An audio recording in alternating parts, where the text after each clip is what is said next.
Chapter 10. The investment strategy to get better return on investment. The concept of value investing was developed by Benjamin Graham and David Dodd in 1934.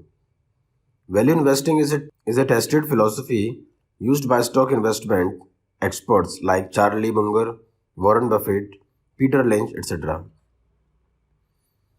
The investors mentioned above have been able to create immense wealth from stock investment only by using value investing. This concept is simple and sustainable and can be followed across the globe. In the short run, the market is a voting machine, but in the long run, it is a weighing machine. By Benjamin Graham. Value investing aims at buying stocks that are underpriced due to the market dynamics. Value investors constantly search for stocks that are sold at a value less than their fair value. What's the big deal about value investing? Number 1. Value investing is preferred and it has a proven track record of more than 60 years. All proven names such as Benjamin Graham, Warren Buffett, Charlie Munger, Peter Lynch, etc. have created wealth through it. Number 2. It has been tried and tested formula across globe markets and in all market conditions. Number 3. Value investing has helped investors earn index-beating returns consistently. Number 4. The concept of value investing is based on extremely logical and sensible assumptions. Number 5. It is simple to understand and can be practiced by both full-time and part-time investors as well as beginners with not much of accounting knowledge. Going by the thumb rule, the best way to judge any theory is to examine its assumptions.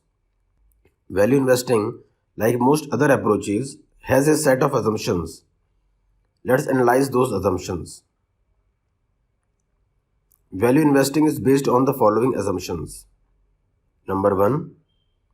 Every stock has an intrinsic value attached to it.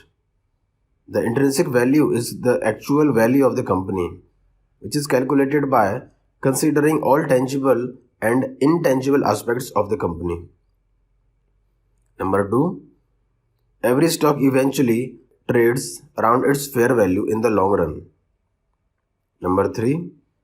Markets are not entirely efficient in the short run. The father of value investing, Benjamin Graham, also the teacher of Warren Buffett, explained that the market rewards the good companies and punishes the bad companies in the long run.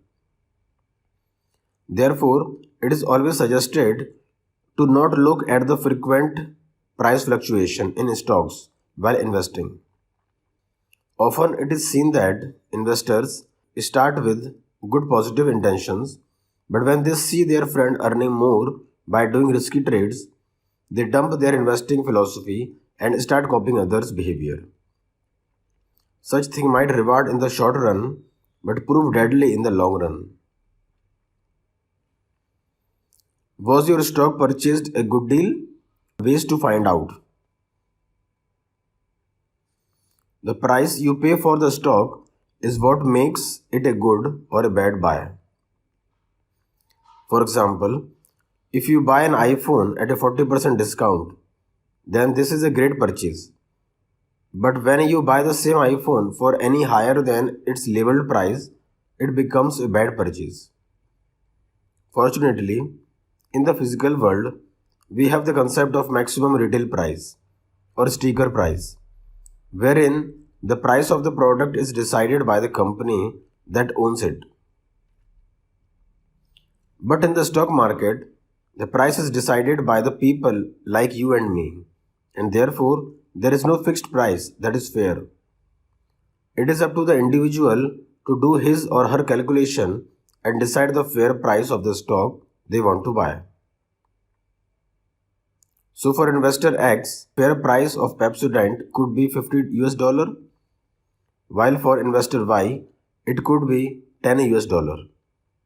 It shows that what's expensive for me might not be expensive for you or somebody else. Eventually, everything boils down to the expectation of the investors. If you believe that Apple as a company will grow at a faster rate in the future, you will readily pay a higher price. On the contrary, I may carry doubts about the future of Apple, so I won't be willing to pay the price agreed by you.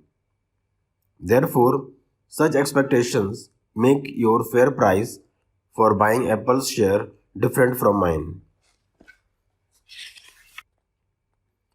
Choosing the price of a stock is similar to how players are auctioned in IPL or EPL. Every team bids for the players according to its expectations from them. Higher the expectations, higher is the price they are willing to pay. Similarly, if you expect fantastic performance from a company in the coming years, you would be willing to pay a far higher price. Since everyone's expectations are different, the estimates of a fair price are also different. Every stock has a fair value, which shows a range within which it is a reasonable buy. And I'm sure you would agree that we don't buy anything without checking its pricing. So why should it be different for stocks? In later chapters, we will study how to calculate the fair price of a stock based on your expectation from the company. Benjamin Graham's belief on value investing. He stated that any investment without surety of good return is called speculation and not investment. As per the definition of investing by Ben Graham, investing necessarily comprises of the following two traits. Number 1, the investment must be safe at all times. Number 2, the return on the investment must be adequate.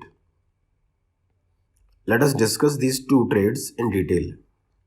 Number 1, the investment must be safe at all times.